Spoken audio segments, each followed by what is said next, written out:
the biggest road project in Columbia right now, affecting almost every driver in the city. This intersection, Stadium Boulevard at I-70, closes tomorrow night to finish a multi-million-dollar, months-long makeover. It will turn into the so-called Diverging Diamond interchange. MoDOT says it will make things faster and safer, and the design, the cheapest way to renovate. In a special report tonight, ABC 17's Evan Millward digs into those claims and travels to the first Diverging Diamond in the state to see how the people who drive it every day like it. Stadium Boulevard is a mess, and if you talk to anyone who uses it on a game day or just needs to get home from work during rush hour, they'll tell you it's been a mess since before this construction started.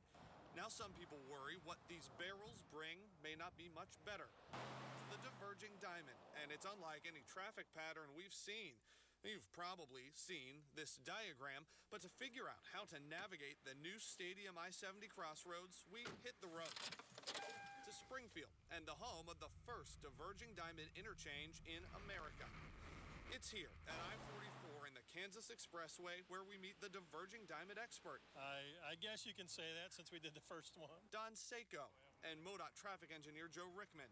These guys are helping 38 other states and Australia build the design. Nobody wanted to be first to try it, so we went ahead and tried it, and it worked, and now they're taking off everywhere.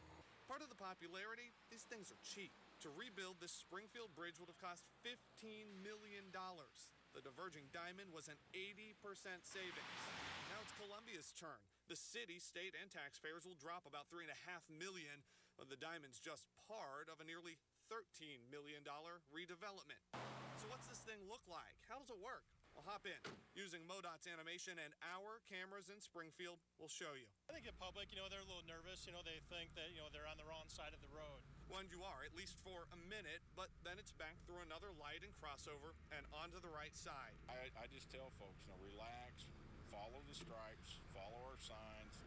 Don't panic and let that I'm on the wrong side of the road feeling get you in trouble, because that would really be the only way you can mess up.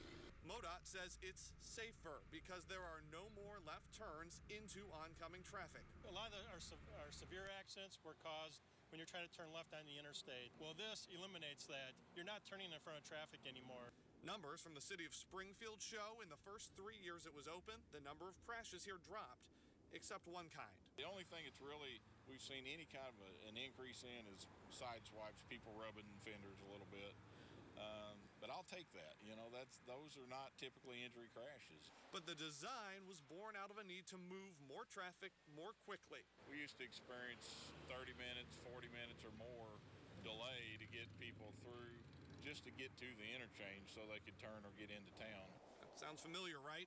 When we asked Springfield drivers how they felt about the interchange, they're putting one of these intersections in Columbia, and we're trying to figure out if people down here like it or not. Travel time topped the list. I think it's awesome. You like it? Oh, yeah, because before you'd have to wait a long time at the beginning of this Kansas Expressway because you'd have to wait for this traffic, and this way we're all going the same way. Not everyone's as enthusiastic. It moves faster, but other than that, it's kind of confusing. A little confusing, but it moves quicker? It does move a lot faster. It flows faster, yeah. Yeah, it's crazy. You like it, though? No. No? I don't. Why not? Yeah, I probably will in a couple years. I don't know, it seems confusing.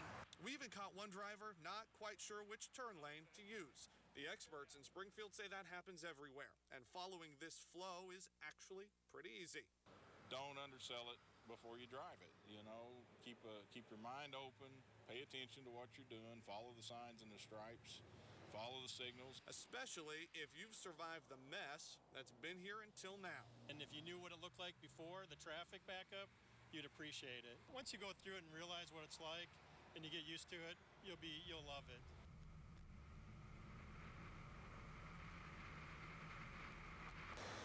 And love it or not, it's about to be the new reality. This bridge closes tomorrow night. When it reopens on Monday, it's going to look an awful lot like the interchange we just showed you. But this project's far from over. MoDOT tells me the widening of Stadium down to Broadway and the adding of sidewalks and signals to all of that is still about another year away. In Columbia, Evan Millward, ABC 17 News. All right, thanks a lot, Evan. A federal and NC State study on diverging diamond safety should wrap up next year. In the meantime, MoDOT tells us Columbia's diverging diamond is the 25th in the country, but they've lost count on how many are actually under construction.